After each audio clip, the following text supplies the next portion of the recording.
horror podcast today. Look, with these lights. It does. It feels a bit spectral, doesn't it? It's giving. I like it. It's giving space. You know what I Yeah, mean? exactly. We should have a seance or something, right? Yeah. We're going to have an undead guest on the podcast today. We're going to reach out to a famous dead actor. All right. Here we are. We're here again in City Sound, in Radio City Chelmsford. And I am Nick. I'm here again back with the Are You Creative podcast with my co-host. Sangeeta Mitra. Whoop, whoop. She's amazing, isn't she? She's actually vertical this week. She's not horizontal like in her Barbados mode. She's fully horizontal and ready for action. We're here. It's the longest day of the year, which is pretty amazing. Was that scientifically the longest day of the year? Scientifically, the longest day of the year today. So, but I hope we'll keep this podcast going right until it's dark. So, about only another 4 hours till night time. So we've got another amazing guest on today. We're going to find out all about him. But I think before we do that, we're going to have some funky music, right? I love the intro music now. I love it again. It just makes me laugh so much. It's a shame we can't hear it in the studio. All right. And then, Sangeeta, you can go in after the music. Go! Say hello. Hello. Honestly, Hello. we love to come in with full professionalism, come in hot onto the podcast. Sangeeta just being like, hello. But we are Sangeeta and Nick. This is the Are You Creative podcast.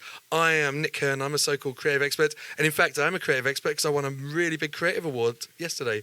A Cannes Lions Award, bronze. Oh, which is a bit like congratulations. it's a bit like winning the Oscars of advertising, which is pretty. Fancy. I'm a big deal today, basically. You are in the presence of a creative god just for one day. And I've got my co-host here, Sangeeta. Hello, I'm Sangeeta Mitra from New Generation Development Agency. NGDA represent. We've got two NGDA. in the house. And are you creative, Sangeeta? Do you know what? I'm still figuring it out, but I'm getting more to the percentage of I feel like I am a creative. A little bit more. So what are you saying like now? Like 7%? We'll even push it to maybe 9. 9. All right. 9. We're going to get you up to being a creative god like me. I just want to put a pause on that and say Sangeeta is the most creative person I know. Always has big dreams, always has big ambitions, and constantly. Well, this is what people We're going to tell find out. me. We're going to find out more about that in a minute, and that you will keep quiet until then. Because did I tell you you're allowed to talk? Yeah. Very true. No. That's first rule Okay. of PR training. Don't talk unless spoken to. Exactly. Don't talk until the eye of Sauron swings towards you, and it's your go to talk. We're talking about Sangeeta here. 7% creative. I like it. We started off at 0, and I think you're about 9. You said, right? 100%, yeah. So we've got an amazing guest in here who's going to lead us on our path of creative discovery. Hopefully you're going to get loads of great insights and tips from him as well, from his industry. And this is Carlos! Yes, Carlos Byles. Hello, welcome. Carlos Byles? Yes. Brilliant. So we've got a German pronunciation for the surname, Byles. Byles. What? I mean, you can spice it up. Oh, I thought you said, oh, hello, Byles. hello. Guten Tag, Byles. My name is Carlos Byles. I'm here from Frankfurt. No, Carlos Byles, right? Carlos Byles, And yeah. Carlos Byles, I've got a really important question to ask you. Actually, Sangeeta, you can ask him. Carlos Byles, are you creative? But I think I am. I try to be. So, yeah, I think you're creative, all right? So, just top line, tell us what you do. So I'm an actor, I'm a performer. I did do some directing and some writing, but I'm solely an actor. You're mainly an actor. Yes. That's incredible. Now, look, I've just got to drop it now. We're going to talk about it later. You're an actor that's been in Top Boy. Yeah. Yeah. We're going to talk about that later because I don't want to have the spiciest conversation straight up. Okay. But you've acted, you've directed, you've written. And won a few awards for... You've won a few awards as well. Listed above, yeah. Are you a creative god? If you're the god, I'm like Mary. You know what I mean? The one step under... Mary? Or Joseph, one step underneath. I like this. that's it. You could be Loki maybe, or Thor. Yeah, Loki. It's Yeah? giving Loki. You could be Loki, all right. I like that. So, so let's talk about your acting. So, you're pretty young. Yeah, I'd say I think, looking from my god, I've got a white beard, right? I'm a creative god. You're pretty young. You've achieved so much already in your life. Much. I was looking through your profile online, and I was thinking, like, hang on. When I was that age, I think that I was impressed that I could do a finishing move on Mortal Kombat, and that no one was asking me for an idea at the pub anymore. Yeah. Oh no, that means a lot. I think I've always kind of just had to be headstrong.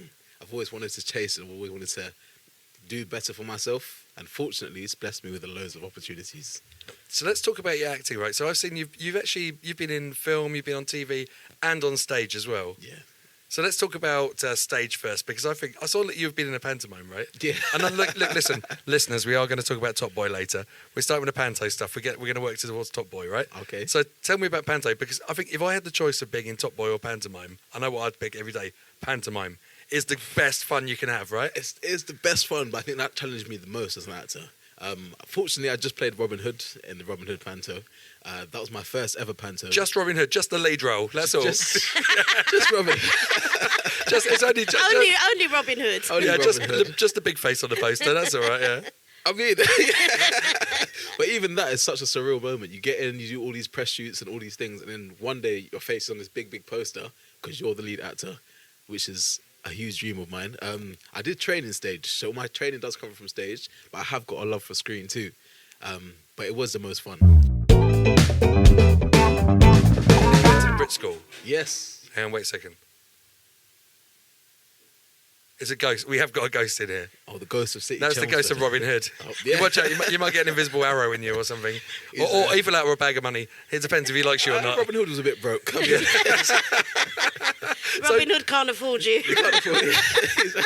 So let's talk about the Brit School, because I don't know what age you go into the Brit School, but how did your acting journey come about? Like, when did you start acting? When did you feel like it was something you wanted to do? And how did those opportunities come around? So many questions. So the Brit School is a free performing arts school.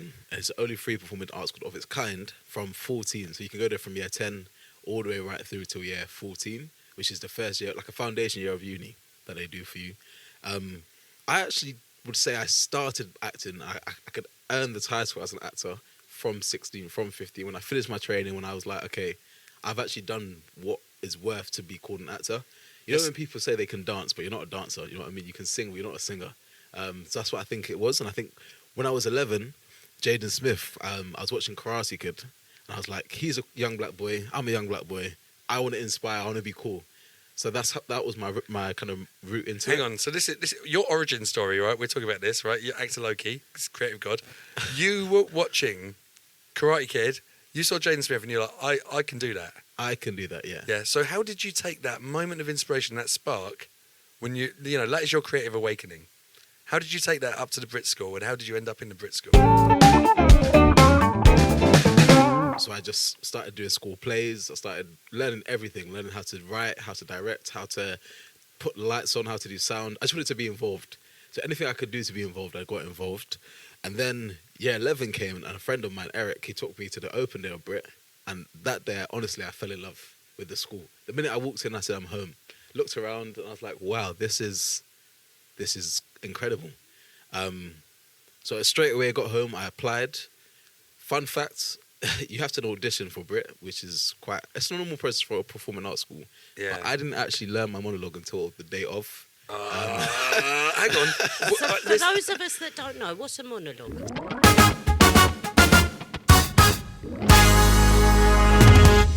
So a monologue is like a long speech that you prepare by yourself, no one else on stage, and it's like you and the audience. You just have to say that monologue as best as you can. So it's a bit like if you're on like X Factor or Britain's Got Talent, you've got to go up and do this monologue in front of like a panel of judges at the Brit School. Yes. Well, you do 3 auditions. There's 3 parts of auditions. There's 2 monologues that you have to do, one being contemporary and one being Shakespearean, and then one being like a group audition where they just throw you in a room with other kids and give you loads of direction and you have to take it. So kids that you don't know, you got thrown in a place with people that you didn't know. Yeah, probably I think there was about 50 of us. Oh wow. Mad. And you feel like they're watching you from behind some glass or something. They're like, we like that man. He can be in the Brit School. Oh, there's 6 of them right in front of your face. There's no hiding. Yeah. What was like the maddest thing they said? Like, give him a piggyback and then pretend you're a camel or something like that? No, it actually was weird like that, to be fair. It'd be things like we'd be lying down and they'd be like, pretend like you're a sausage. Okay? So we're lying there, pretending you're to be a sausage, and they'd be like, hang on. Are you for real? I'm being so serious. And Right they're like, okay, someone's turning up the heat on no, the frying it's, pan. oh my god, no, it's Yeah? actually that. Like, I'm pretending like you're sizzling and someone's turning up the heat. You're slowly cooking, and it's just seeing about how you react to these extra circumstances. And some people are like, excuse me, I'm out. I'm not a sizzling sausage. I wanted to do Shakespeare. I wanted to do Romeo and Juliet, and I'm now here doing. But yeah, walls. I'm just walls. Yeah, just doing Cumberland. You know what I mean? Yeah. Benedict Cumberland went there, didn't he? Yeah, he did actually. Yeah. Sponsored by Richmond, actually. Yeah. So that's amazing. So I mean, that must have been really far out of your comfort zone, like for just to do these crazy things in a big room full of people and feeling like you're judged. Yeah, and I think especially where the school has so much history behind it. There's so many people who went there: Adele, Jessie J, Amy Winehouse, Tom Holland, you name it. Whoa. A lot of names went to the school. Yeah. And you kind of feel like they do treat you at Brit, and they tell you everybody's a human being. Even when you meet these people, when they come in, they just say you're a human being. Everyone's just the same. No dog actors then. no dog actors. It's just pure human being. Okay, just pure. Like you're a human. Good, go in. Hang on. You're two. You could be a cat. Yeah. No. You're two dogs on top of each other in a trench coat. Get out. They probably love that. Brit is so wild and so about being yourself. Yeah.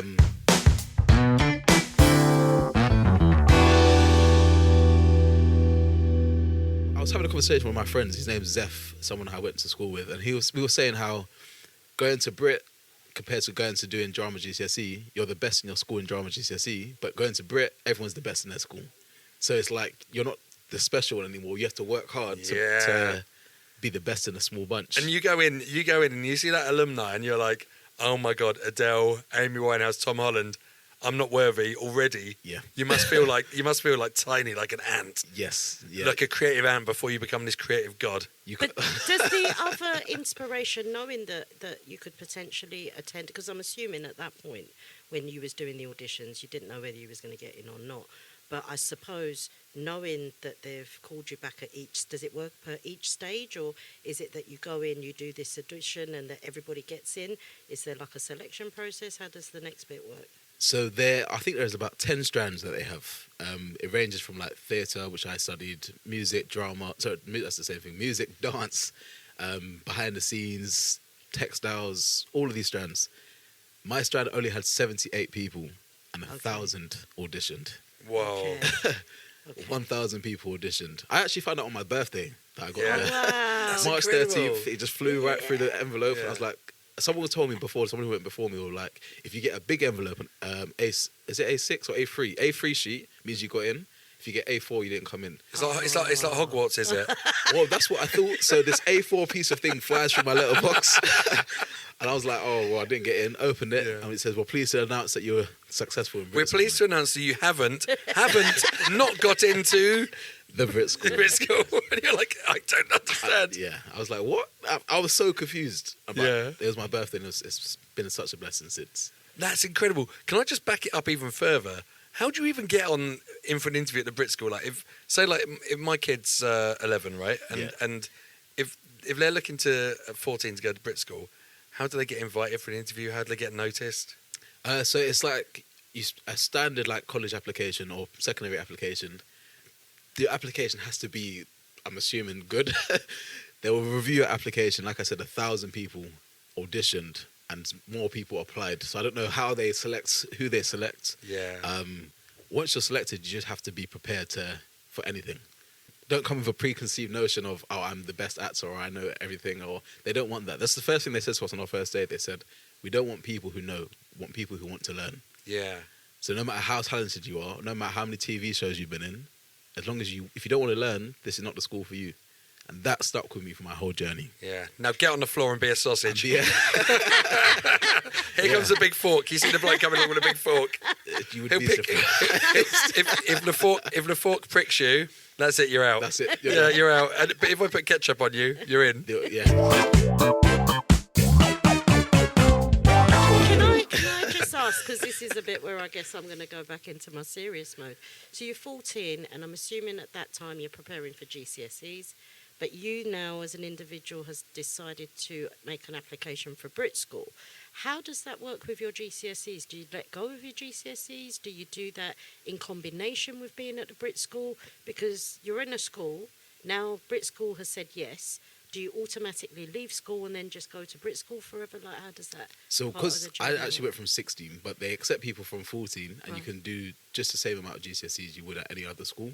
Okay. And equally, people think you just go there to do acting or whatever, but they do offer A-level maths, they do offer A-level English. Oh wow. So it works just the same. I think there was a communication thing of, we'll take over whatever you've done at your previous school and then try the 2 years to get you to do your GCSEs. So it does work similarly to a normal school. It just starts from year 10. But I think it's like the X-Men mansion, right? So they're like, now it's your science class, Professor Brian Cox, Oh no, 100%. and now it's music with Adele. Still, I don't want to name drop, but that would be what it would be. Yeah, seriously. It would be a Friday, especially year 13 would be Friday, and Tom Holland would just walk past. Or our head teacher would be like, oh, come meet Jessie. I'm thinking Jessie J? So Jessie J was just in, just hanging out. There's been a few people, a few names. Jessie J would regularly come. Tom would regularly come. Tom swinging through the corridors. Dashing through, doing what he does. Loads of people. And I think every Friday they made a point to bring someone to show us the human being side of people. Oh, they're waving a little bit of celeb fame bait in front of you. Like, you guys could be like this. Most of the people that you've just mentioned that come through the school, and when I'm thinking of people like Jessie J, they appear quite humble as Yeah. singers and that. So I'm assuming with the Brit school, they choose the kind of mentors that they want their young people to be inspired by, like the humbleness, like you keep saying, that they make it very clear that it's the human side Yeah. that they're dealing with first, or they want you to learn about first. I think our head teacher, Stuart Warden, is the best man for that. Brilliant. His contact list is phenomenal. I'm talking CEO of Apple, CEO of YouTube, the Brit Awards, all these people, casually, he just knows them. But he doesn't come around in the energy that I'm better than anyone. Brilliant. He's very grounded. He tells you everyone bleeds red blood. Brilliant. No one's blood's going to be green because you're better than anyone. Yeah. You'll still bleed if I cut you. Brilliant. And I think he shows people, for example, these top, Tom is a millionaire, but Tom is teaching me a masterclass. He's saying Tom is humble enough to come back and say he's not good enough. So why do you think you're better than him? So I mean, I wouldn't think I was better than Tom Holland. Especially, it's seen his Spider-Man outfit hanging upside down, like teaching a class. It's difficult, isn't it? It is. It is. Did you wanting to become an actor? Did you feel like a bit stigmatized or anything? Were like people like, "What are you doing?" or like you're wasting your time or anything? Or was everyone like fully supportive of you? My whole family have always supported me, and everyone I'm surrounded by always constantly support me too, which I think helps drive me. It helps me keeps me humble. Realistically, if I was surrounded by bad people, I think I'd go in a different direction. But everyone's so supportive, and they just do what they have to do. So when I made that choice of becoming a full-time actor, people were like, first, of course, I had a music teacher back in secondary school. I'm not going to name her name, but I had a music teacher who told me, you need to get your priorities right. And until you come to school orchestra, I'm not allowing you to do drama anymore. Yeah. What? What are you doing in school orchestra? Be a sausage? No, It's like, no, Produce sadly, a I went good to old normal banger. School, but yeah. pump out another banger. Come on. Here comes a sizzle solo. No, because I did play violin when I was younger, to a quite high standard. But she used to take things away from me and say, "You don't prioritize the right things. You need to get your head in the game." Constantly on my case. She never taught me. She wasn't even a drama teacher, but tried to take that away from me. And then when I thought about you need to get your priorities right, I thought, well, my priorities is acting, is the arts. Fortunately, I did do a few short films earlier in my career that helped people see that light and helped me get recognition that I needed to get. But that's kind of helped me grow through who I am today. Yeah, I think people need to see that you're serious about your journey, and it's not just like a flippant thing. I want to be called an actor or something. So, when you do start getting that body of work, or you're doing in every school production or anything, just being out there and doing it, literally signing yourself up for everything. When people say like, "Oh, I don't want to play a tree," I'll tell you now, my hardest ever audition was Shrek the Musical West End. I did that this year, and it was just an ensemble character, but a swing donkey. Ensemble characters work so incredibly hard. The hardest, honestly, the hardest thing ever. So when people are just playing trees, it's more than just a tree. You're playing your vital part to the production. Yeah. Okay, hang on. I'm just trying to think what trees are in Shrek, but In the swamp, you're a tree. I suppose you could be in a tree in the swamp. You could be in a tree in far away land. You've got to be a very different tree to be in the swamp. Well, I mean, I didn't audition for a tree. I'm saying when people are trying to say those in the back or the background people, the ensemble don't work hard, they work incredibly hard.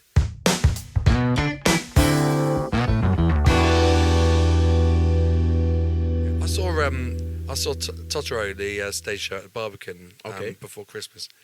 Blew my mind. Every actor, even the lead actors, if they weren't on stage performing, they were moving props. They were puppeteering. And my friend was in it. I said, "Do you just go back and sit back there, wait till your next bit?" She said, "No way. We are all on constantly, constantly working. You are a tree if you're not. If you're not you're doing something." And I think being a lead actor, obviously played Robin Hood. Like playing Robin Hood compared to playing an ensemble member is two very different things. Robin Hood, I could just turn up to work and just that's it, do what I have to do and go home. I don't have to learn 10 routines. I don't have to learn 10 songs. I have to learn my 3 songs and my 1 routine. That's it. But the ensemble people are learning 10 songs. They're doing 10 dances. Then someone has to now learn my part as well because they're going to play my role. Yeah, in case you get an arrow in the eye or something, right? In case, you know. Yeah, they're like that. Carlos can't turn up. He hasn't got his tights with him today or something. He can't be Robin Hood. Well, yeah, but it's true. You know, they've got to understudy you as well, right? Yeah. So how important did you feel that you had an understudy? Well, fortunately, I think to be fair, very, very fortunate. Just to know that someone's there for you. I don't know. It's crazy. It must be exhausting, right? Like, you know, doing pantomime. Look, we're well out of the Brit school now. I'm glad we're on our way to Top Boy. But, you know, but, you know, we're talking about a pantomime and you've got to do 6 performances a week or 7 performances a week? I did 12. 12 a week? 12 a week? 12 shows a week. Yeah. So that's 3 hours on stage, is it? A day? About, something like that. Sometimes every day was 2 days. Weekends were 3 day shows. Man, your thigh must have been red raw from like slapping it and doing all those panto moves. I mean, I got incredibly fit. Yeah. Very, very fit from it, to be honest. Can I just ask then, practice-wise, so if you was going to do a Christmas panto, how much in advance do you need to prepare for that? Like, is it a year in advance, or does it happen the same year, or how does that work? Robin, we had 10 days rehearsal.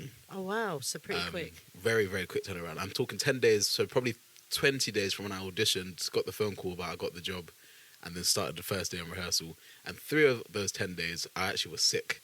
Oh, wow, okay. The production team was stressed, and they were like, "Oh my God, what are we going to do?" We've got a sickly one. Send him some vitamins. Let's I had to leave home leave rehearsal to go home quite a few times because I was just so sick. But yeah, we had 10 days in total, split between dance rehearsals, movement rehearsals, singing songs, and then actual stage stuff. Did you get to go on wires? Did you get clipped on and get flown around? No. Did you get to lean out of a tree and go doo-doo-doo-doo on something? Or like, what sort of Robin Hood stuff did you get to see? Great grand entrance, an amazing grand entrance. There's like a curtain that kind of like opens, spotlight drops on me. I had to do like a little bit of a dance, and yeah. That's so sick. And I bet everyone was like just cheering every time you came out. Yeah, they loved it. Sometimes I would really play on that. That's the beauty of panto, because it's obviously scripted, but it tests your improv skills. So sometimes when I have a lively audience, I'm giving them the wave, and I'm trying to give them the hand signals. I'm trying to be like, yeah. Yeah. Why get 1 cheer when you could get 5 or 10? Yeah. That's it, like panto. They love the curtain call, don't they? Because like, come up, the curtain will go back up again, another bow. Yeah. Curtain will come up, another bow. Yeah. It's like, oh, come on, guys. Come on, yeah. Last train is soon. And the last bit of the show, I remember like I had to lead that show and be like, oh, talk to the audience. How's everyone feeling tonight? Yeah. And then like kind of command the band. That was like my time to really be Robin. Where was it as well? Is that Stratford? Applecart in Newham. So it's a pretty because you live in Stratford, right? Yes. So that's it's quite a home audience. Like a lot of your mates, a lot of your family can come and see you there, local. Well, my friends actually did. A good friend of mine, Renee, Zeph again. People who always constantly supported my journey. Always, they came. My mum came about 3 or 4 times. Once my sister, once by myself, once my auntie, once my grandma. She just loved it. Does that make you want to try harder, even harder? Like when they're in the crowd, can you see their faces? Or does it make you feel nervous? It used to. Earlier in my career, I used to hate being watched, but now I love it. You know. Yeah. He says with a great big smile. Yeah. Oh, exactly. But look at him; he's a creative god now, isn't he? You're the god. I'm Loki. But I mean, that is amazing, and I think when you do a play like that, you must formed such a family bond with all the other actors in it. How many people you got? Like 30 or something? No, it was quite a small cast. I think there was 4 of us, and then the 2 directors and a movement director, 7 in total. Wow. And you're spending all that time in each other's pockets, like in the dressing rooms, together on stage. Yeah. Do you all like cry? Do you feel like you're having a little divorce when you all end up in the play? And There was another actor, another one of those actors who was quite naughty. I was quite a naughty actor. You know what I mean? Naughty in the sense of I'm always challenging, I'm always trying to test, I'm always trying to improv. And because I had another colleague that was like that, we had the best shows. This is it.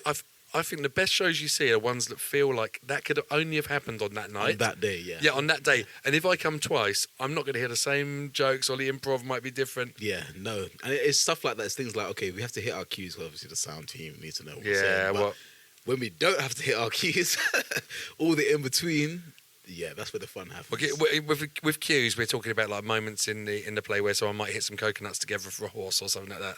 Right? Or, Like, it's like, we're a little bit in the 21st century now. So what are you talking about? They haven't got the coconuts anymore. What are you talking about? we've got a digital technology. I'm not sure if you're aware.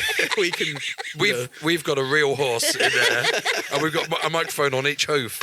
And he had to train to be a sausage too. Exactly, yeah. And we've got, it's the gravel bit. Let's get the horse on the gravel. Yeah. I know, it's really complicated, isn't it? No, it's hitting your cues, especially when you're having so much fun. It can really make or break a show, obviously. Like, it's not just you on stage. There is a whole production team behind you that are trying to make things work at the same time. So you have to stick to some rules, but obviously rules are there to be broken, you know? Because I know you're going to go Paxman now, aren't you? I'm not. Do you want a drink or anything? I'm okay, thank you. Right, okay, so my question. Sorry, wait a second. Oh, stop laughing. Can I go? You can go. Right, okay, so what I guess I wanted to ask you, you've done the pantomime bit now. How do you, as a self-employed, I'm assuming you're self-employed as actors, you're freelancers, how do you go about finding commissions, or do you have like a manager who does that for you? How does that work in your world? I thought you were going to ask me about tax. I was going to say, We haven't got there yet. so I have a lovely agent called Ruth Deanne who represents me from EMG Management. Okay. So an agent just has like a huge clientele list, or hers is quite small, to be fair. And it's her job to find me jobs. If I don't work, she won't get paid. Right. Yeah. And it's the same with the management. If I don't get, well, I don't have a manager, but this is how it works. If I don't get an interview or anything, they won't get paid. So she works on a commission based. But Ruth is an amazing person. Contacts me every single day. Checks in regularly. Even silly things like, I'm just in London.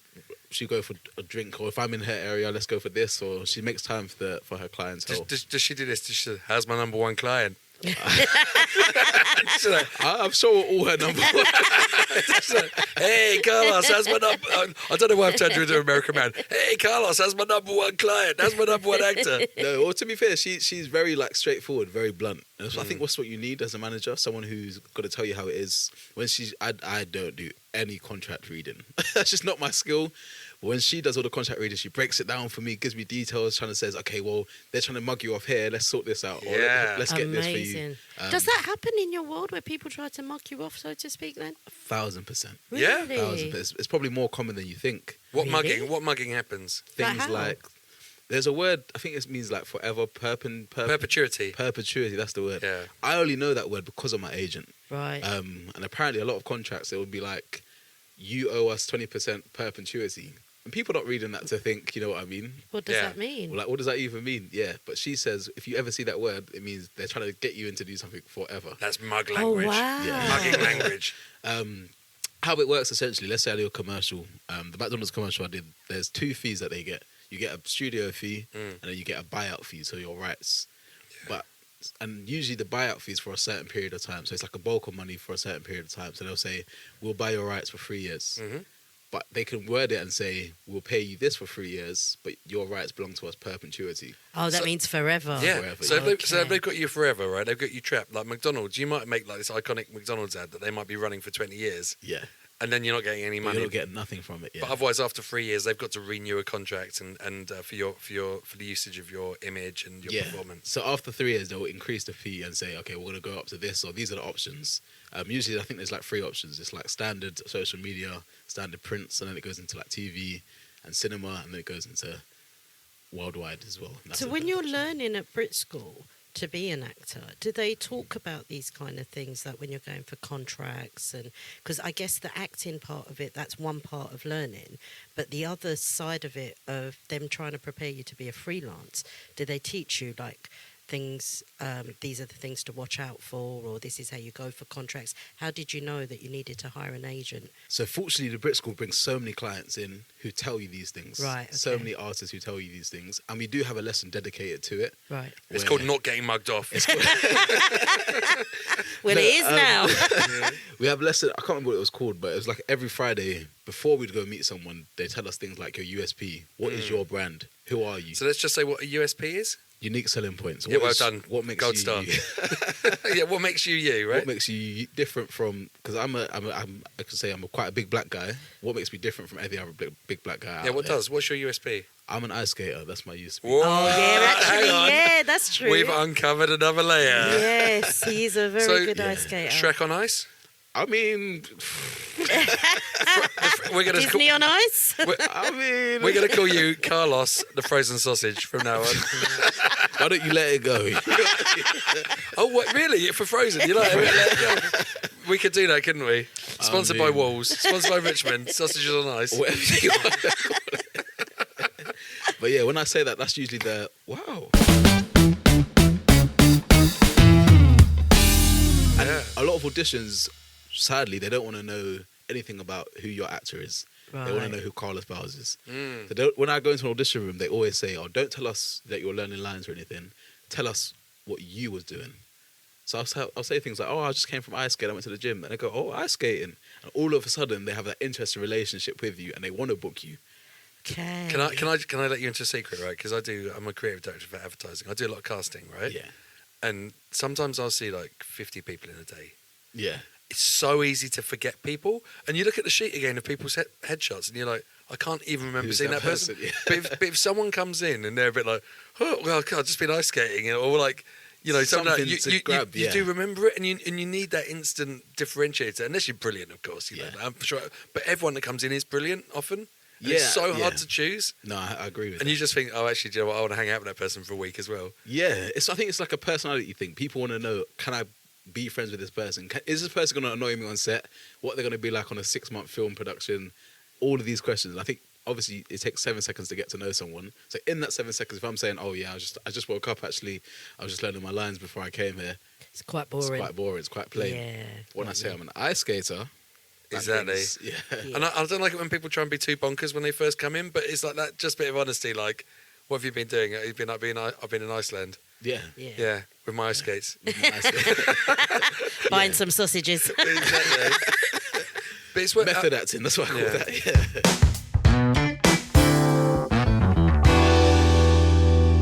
how do you deal with rejection? Because I think you must go for so many auditions and have so many opportunities put in front of you. And it's just natural, you know, if you get like 20, 30 actors going up for a role and only one can have it, 29 of those people have got to be get the bad news and be bummed out. I think Brit is great at doing that. They're very honest. We do a lot of shows in Brit as well where they'll just tell you didn't get a part. And it's a training ground. Anyone who's not resilient, this is not the industry for you. Yeah, but there must be some like actors that just have a really terrible streak of bad luck, right? And they just don't get anything for ages and ages and ages. That's me right now. Oh no, you're on a losing streak. I'm Has a crone cursed you? Was that the Shrek thing? It was Robin Hood. I think. It was Yeah. Robin Hood. No, well, funny you said it. The week of Shrek, the week I did Shrek, I had about 6 or 7 auditions. This is just how it works in the industry. Some weeks I'll have about 5 or 6 to do. Some weeks I'll have 1. For the last 3 months I've had 0. Or I'll have like little ones here, or like 2 weeks later I'll have another one. So that week I had Shrek, I had 5 auditions. All of them I got a recall for, as in I got called back to Yeah. come for like a second audition. And I didn't get any of them. And I was like, well, this is just... But for you, you know, like for actors, are you then starting to look at your bank account and being like, oh my God, I need to get a job like quite soon because it's starting to look a bit like tight? Fortunately, last year I was working very consistent every year. So I went from I was in Saw for a little bit, not the movie, the live experience. Oh, we've got so much to talk about. Come on, yeah, carry on. I did a tour. Prior to that, I was in Lapland. Then I did Top Boy, and then I did McDonald's. So it was like a cool stream of constant. And then this year, I was like, let me try the same thing. Let me not do a normal job, because I used to work at a theatre Yeah. as a front of house manager. And then I was like, okay, I'm bored. So it's less about the money, more about I'm bored. I'm doing the same thing. I'm waking up, I'm going to the gym, I'm coming home. Waking up, playing FIFA with Renee, Zeph, all my friends, Yes. go and sleep. That's it. Repeat. I was like, I'm going to get a job. So when I'm not acting, like now, I actually do a bit of supply teaching. Teaching is like something that comes quite naturally to me. And what are you teaching? Funny story, actually. I applied to be a drama teacher. The first day I got there, they put me in maths. Now, Is that that's because you were with Brian Cox? Or who did you have? Professor Hannah Fry at the Brit School, was it, teaching you maths? someone, yeah, well, I mean, it was actually a guy called Mr. Colombo, who's a great math teacher, but The detective. he's a detective and great maths. Another sum. But I failed maths 5 times, if anyone knows who I am. So that was like quite ironic. Then I wormed my way into a bit of PE. PE teachers came back. Then they put me in English. And I was like, okay, acting and English kind of correspond. That's where I was like, okay, I found my feet here.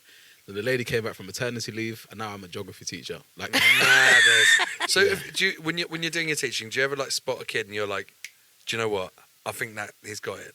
I do teach acting outside of teaching at a school. And there is some kids who I can be like, yeah, you have this talent. I'm going to tell you a mad story, right? My son, when he was probably like 2 or 3, and he was at nursery, and this other kid was such a good mimic. He could do little impressions of every single teacher, but like perfect in a way that would make me be absolutely dying laughing. Yeah. Because he captured their essence.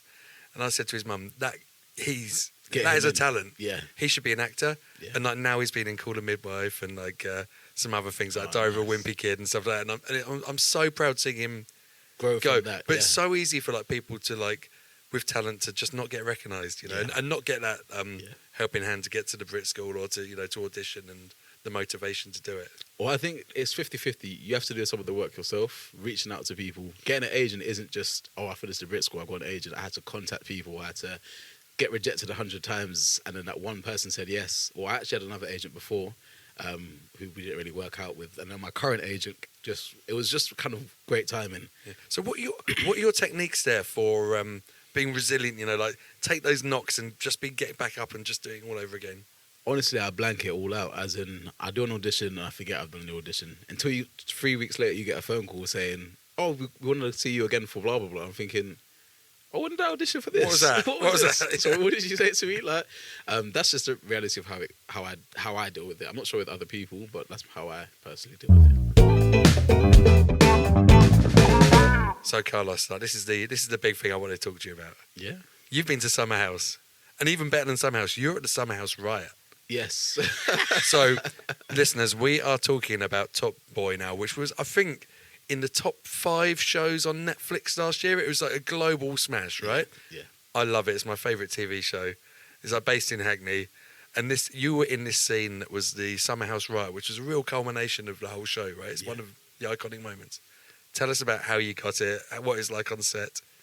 So I actually filmed that job for 3 months for something so short. Wow. It's the reality of filming. Something that takes 10 seconds takes half an hour to film. Just moving cameras, moving things around. So I was on that set for 3 months.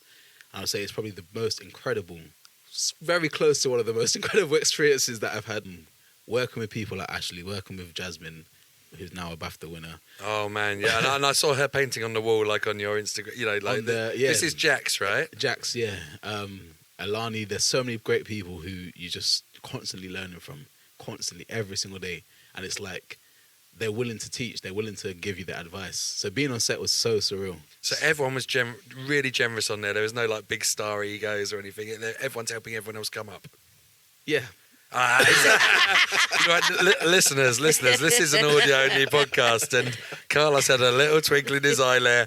I've got a feeling we haven't heard Kano's name here. I feel like Kano might be like high maintenance or something on set. No, honestly, they weren't high maintenance, but Ashley and Kano have a very particular way of working. Yeah. Once they're on set together, they have that relationship of rivals, and they carry that through the whole time of filming. From the moment they got onto set, from the time they left work. They were rivals. They didn't speak to anyone, to be fair. But that's not them being horrible people. That was just how they prepared. This is what they call method acting, right? So it's like they're in character, and actually, I think they've got to have that venom. They've got to have that rivalry, because you can't be smiling and then just go in the cafe and have an intense scene. where you hate each other? I think it's dependent on the actor. Some actors that works really well for. Personally, that doesn't work for me. I like to be able to break out from the character and still be a human being. Yes. I think that's very important. A lot of actors get wrapped in, I need to like stay in this character the whole day and I can't breathe a certain way. I have to. No, but I think that's where you start to lose yourself. Yeah. I got to say, like Kano, I think that is one of the deepest characters of any show ever. Like I can't, for him to go that deep and to come back to be Kano must be so hard. Yeah, no. And obviously you deal with real life, you deal with the press, well, Kano, someone like of his level, and having to come to set, switching everything off. Okay, now I'm Sully. I'm not Kano anymore. But he played Sully the whole time. Yeah. Ashley wasn't Ashley. He was Deshane the whole time. Like, and talking about method acting, did you get to smash any windows or anything or fight a cop? What did we had to do a couple fightings. Fighting cops. That was definitely one of them. Fighting police. One of the parts we filmed actually that took like 35 minutes was me getting arrested, wrestling the cops. I don't think it made the final cut, but there was lots of that. There was a car explosion. We had these rubber bricks, but the CGI team, so they smashed the glass first, recorded that, and then our rubber bricks were dashing out the window, and it looks as if you're throwing a real brick. The DT team. Wow, that's incredible. Amazing. You must be cracking up. This is play, right? I mean, you, obviously you've got to look serious, but in your mind you must be like, oh my God, this is so fun. This is fun. This is crazy. Yeah. Now, what I will, because I've known you I've worked with you for 3 years on different projects. Now, I remember one of the first years we did Black History Month, and I was up at 4 a.m. and so was you. And I remember out of our young people that were supposed to be there for that morning, people were still sleeping. And I remember coming to you and saying, oh my God, how comes you're up so early and you're so bright? And I remember you saying to me that in my field of acting, by now I'm normally in a studio. I'm in a studio, yeah. So talk to me a little bit about how that works, because for someone like me who sees an actor, I just see the bit like, oh, you must walk in the studio when you're ready, your time in, your makeup when you're ready. But when you said 4 a.m, there's been times when you've actually reached a studio to have your makeup done at 4. Yeah. Like, so how does that kind of, you have to be really... you have to really time manage, I guess. You have to have that skill, right? Yeah. Well, Top Wheel was actually quite nice for us. We had to start work at like 9 o'clock and then get into costume by probably 10. But acting's so much downtime where you're just doing nothing anyway. Right. I did a few commercials where they would pick me up. The car would pick me up about 4 o'clock in the morning. Oh, you had cars picking you up? Wow. This is big time. This is big time. Well, that's probably the biggest thing that's ever happened to me. This car would pick me up at 4 in the morning. Was that your Renee? No, Renee would if I asked. He's a great guy. But the car would pick me up. We'd get to set. It'd be about 5 o'clock. From set now, the assistant director will come up to you and say, oh, Mr. Byles, can you go to the makeup chair, please? You're in a makeup chair now. Takes whatever, half an hour. You get dressed, costume. You've done that now. It's probably 6 o'clock. They give you breakfast. It's 6:30. You don't actually start filming until 12 o'clock in there. Really? Seriously. So what do you do for all that? And your makeup, doesn't that get spoiled and things like that? Or they're very, very great costume departments. They come quickly, touch you up during takes. And do you have a say in saying, well, I don't like this shade or you know, that little eyelash you put there, or do you just have to go with whatever I don't really feel like I have the experience or the knowledge to be able to say. Okay. And fortunately, every makeup artist I have had, some people like just do like a generic colour for black people, but every makeup artist I have had and the person I use quite regularly knows my tone and like makes it work. Look, I don't really think... If someone did a generic tone on one of my sets, I'd be like, no, we've got the wrong makeup person. Yeah, you know what? Like, yes, and it makes you feel a type of way. Like, it makes you feel special when someone's gone that extra mile. But I don't really know enough about makeup to be like, oh, the contour's not. Yeah, so shiny. you just go with it. But do you feel that maybe one day, I don't know, in another 5 years more experience, that is something you would say, or would you say that because they're the professional, the makeup person, you just sit there and let them get on with their, because that's what they've been hired to do, right? I think it's set etiquette. I was on a set, so before Top with a set that I did for a film, a light dropped, the sound guy was next to me and he was like, I can't touch that until the light guy comes. I was like, oh, that's actually true. It's not your job. And it's the same, it's not my job as an actor to critique the makeup artist. That's the director's job or the producer's job to say, we haven't got to look right. So I don't think it's my place to say, especially with giving other actors like notes, that's not my place. I wouldn't like getting notes, and I hate giving notes too. That's someone's job. So I think everyone has their jobs on set. Everyone has set etiquette. And it's that mutual respect and respecting everybody's roles, right? Yeah. And the boundaries. Yeah, 100%. Amazing. Okay. So you're on set from like 4 a.m. You've got to perform at 12:30. Yeah. Do you do some side hustles or something? Do you know, because I saw like Some Zoom teaching. no, because I saw that you're directing, you're writing as well. Yeah. Or do you have to make sure that you're just in the zone, ready to go? So when they say Carlos on set, you're ready to go. No, so I did McDonald's most recently, and it was 5 p.m. and we wrapped at 5 a.m. But again, we didn't. I promise you, I probably only did about 30 minutes work. Yeah. Yeah, 2 days shoot. 30 But minutes people work. say, "Oh, that sounds easy," but actually, it's a bit boring not working, right? It's that. I think it's the thing of transitioning between. I'm actually doing nothing. I'm talking to people. You're getting to know people. That's the nice bit. You get to know the sound designer. You get to know the AD. You get to know the DIT person, the electric boy, all of these people. The electric boy. You sound like there's a robot on set. What is he like? Honestly, Sagit, you should see these sets. They got little robot guys walking around. I mean, it's 2024. You know, AI is a new. Yeah. Would you like a snack? It's not electric boy. It's best boy, or like The best boy. Yeah, you're thinking about Grips, Sparks, and all of those people. But this, I mean, from what I see on sets, that is hustle, man. Because if you're making friends with all those people, they remember you. You know, it's like telling people you're an ice skater. Then they'll say, "Oh, we need a guy for this," and they're like, "Oh, Carlos is brilliant." Well, that's how I got Top Boy. Fortunately, I knew the assistant director, second AD, and she was like, "Oh, Carlos, like, I know you're into this, and I think you'd be great for this. Would you want to do it?" You look like you could throw a brick. Yeah, you look like you can beat up a police officer. Just don't smile because you look far too friendly. Yeah. But no, she called my agent, and then they arranged it, and then okay. It's surprising actually because Ashley and Kano are demanding that we have a Top Boy on Ice finale, right? Where we're all dancing on ice skates. Oh, are they? Yeah, exactly. And they want you to Ashley come in. hasn't told me that. It's the Christmas season. It's going on tour around the UK. Well, if you do it, I'll do it. Yeah. So look, I think that we've had so much amazing advice here today for like young actors for getting into it, you know, for people. And it sounds like a lot of it is graft, commitment, making your own luck, right? Yeah. So committing to it, like, but focusing. So I feel like all the way, if we go back to Karate Kid, you saw Jaiden Smith and you manifested. My career. You know, today, you manifested your career because you're like, I want to do that. Can you do karate? No, far from. You messed up there, mate. You messed up because Cobra Kai is massive and you could be in Cobra Kai. No, but I can't because he can. You know what I mean? Yeah, So exactly. I Can don't he wanna ice do skate? something- Exactly. Can Jaden ice skate? I've never seen him. No, exactly. I know. I haven't even read a rumour on the internet about that. So, you know, Exactly. let's see. Is it?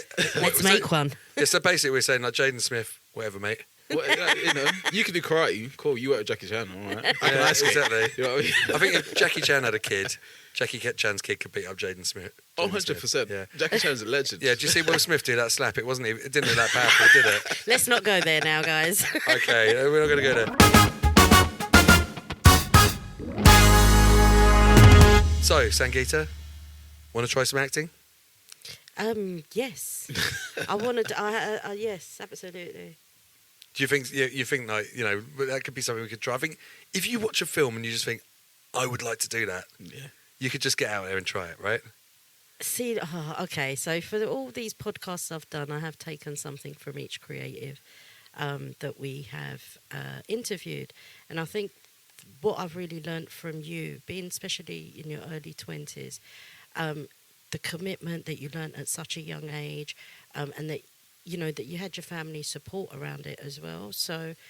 Yeah, would I act? I don't see why not, Nick. I think every day we put on a persona. All right, let's get you. We're going to get you in panto, right? Yay! Yes. Exactly, yeah. Rob, maybe a tree. Well, we'll start off with a sausage, then we'll move on to a tree, Yeah, I don't right? mind being the tree. I could be the tree. All right, so we are going to thank everyone here. Thank you once again, City Sound, for letting us use their space. And Paul, absolutely amazing. We got so much NGDA crew in today. Carlos is actually from NGDA as well. Yes. We got Jaiden, the ragger enforcer, on the desk. Whoop whoop. We got Renee. Whoop whoop. Yeah, so hang on, where's the ragger enforcer? And thanks to Essex County Council for providing equipment as well. Like, subscribe, tell all your friends. Subscribe to our Instagram. What is our Instagram, Sangeeta? It is At Carlos Byles. Not you, mate. Don't subscribe to his one. I always forget. Yeah, it is. Yeah, it's. I know you forget. It's r.u.creative.podcast. No dot. Okay, and you can get in touch for any comments, questions, or suggestions for future guests. And I'd just like to say thank you so much, Carlos. You've been an amazing guest. I appreciate it. I've loved it. I felt so comfortable around here. Thank you. Yeah, feel the comfort. Yes. Even with the spooky lights. And thank you very much, Sangeeta. Bye. Bye. Bye. You can say bye. Bye. Bye. You can say it with more energy. Go on. Thank you. I just Carla- wanted to say also, thank you so much, Carlos, for your time. We really do appreciate that. Oh, no, Thank it means you. a lot. Thank you very much. Thank you. I'm going to cut that bit out. Can you do us a really amazing full actor bye or something? Come on, give us a really big. Give us a Robin Hood bye. How did Robin say bye? Goodbye. See you later, boys and girls. That's an East London Robin Hood bye. Yeah, exactly. All right. Cheers, mate. Thank you very much.